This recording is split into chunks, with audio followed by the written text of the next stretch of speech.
Engender is there to help solve the problems of having the wrong type of sexed cows come through the system. So if we can sort the sperm before cows even get inseminated, then you can guarantee that you're going to have cows and you don't have a bunch of bobby calves. It's a lab on a chip. It's basically a miniaturised little factory. Engender combines a host of different technologies.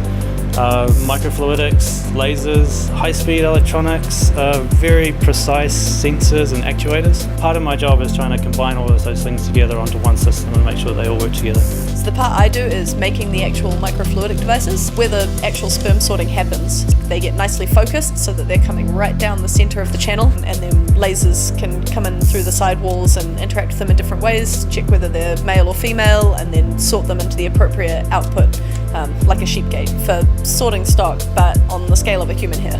You're able to bring in a lot of your skills that you've developed over the years. We've got people coming from all around the world who have congregated in this small lab, and they've brought together their whole experiences, and they're the right people for the right jobs. The really exciting thing about Engender is what it's going to look like 3 years from now.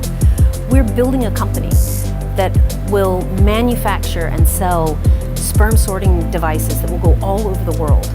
And the impact of that is huge.